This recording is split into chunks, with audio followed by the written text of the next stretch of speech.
would check the contour of her abdomen, any lesions, any marks, any striae from her umbilicus is flat, that the umbilicus is midline. I'm going to auscultate before I palpate so that we can hear sounds. We'd listen in all 4 quadrants for a minimum of 20 seconds and up to 2 minutes if we didn't hear any movement at all. We'd listen for a total of 5 minutes before we would say that the sounds were completely absent. Otherwise, it would be 20 seconds in each quadrant. After we've listened, we can do a soft palpation with just the fingertips, just to assess if she had any kind of belly pain. We would use a deeper, maybe, palpation to assess for any kind of masses and to feel for organs. If she were a larger or an obese patient, I could use a bimanual way of doing that and feel deeper with 2-inch palpation all the way around. In order to assess the liver, which is going to be in the right upper quadrant, we would start with the right lung area and we would percuss all the way down the midclavicular line until we hear dullness. Then we would have her, then we would start at the umbilicus and we would work up until we heard dullness, and then we would measure that distance for the liver. And that distance should be, between these 2 marks, should be approximately 6 to 12 inches. We would palpate in the left upper quadrant for the spleen, and hopefully we wouldn't feel anything. Generally, the spleen is not felt there.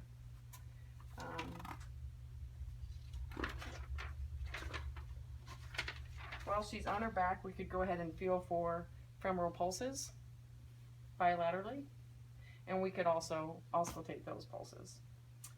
I'll have my patient sit up, and we'll assess the lower extremities. Pink, equal hair distribution, no lesions, bumps, scrapes, any of those fun things. To check for edema, I would look at her tibia here and see if we found any kind of edema, be pitting 1 or 2 plus, and there is none. We would check her pulses symmetrically, the Papalito pulse behind the knee and behind the knee. We check the dorsal pedis pulse on the top of her foot.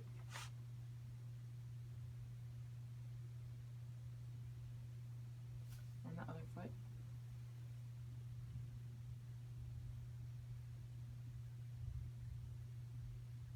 And the posterior tibialis between her Achilles and the medial malia, and on this side. We'll check a Homan sign for a deep vein thrombosis by lifting here and dorsiflexing the foot, and no pain, hopefully. Good, perfect. Homan sign, what else? Reflexes. We would check the patellar reflex, so it's going to be here, and uncross your feet, go ahead and relax, but we would hit here and there. There's also an Achilles reflex in the back. We would check those bilaterally as well.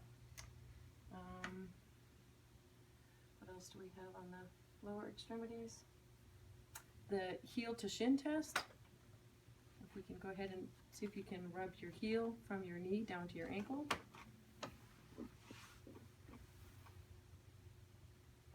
Yep, I didn't see that. Sorry. Were you able to do that? Perfect.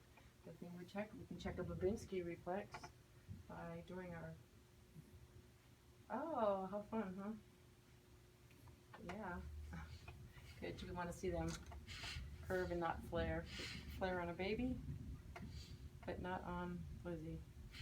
Beautiful. Good. What's left? We'll do a couple little neurological things here. to wrap this up, I'm going to give you an object in each hand. I want you to close your eyes and tell me what those objects are. Okay? Close your eyes. And tell me what you have in your right hand. Battery. And what do you have? Your left hand. Key. Beautiful. Can you hand those back to me? I want you to close your eyes again, and I'm gonna write on your hand, and I want you to tell me what number I'm writing on your hand. 8. 2. Perfect. I think we're almost there. The last thing I'm going to have you do to check some higher cognitive function is to have you draw a clock for me that shows 10 after 11.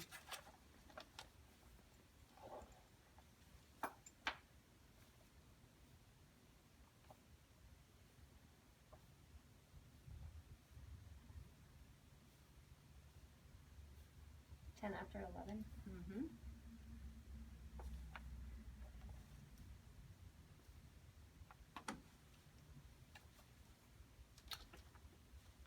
You passed. Thanks, Libby.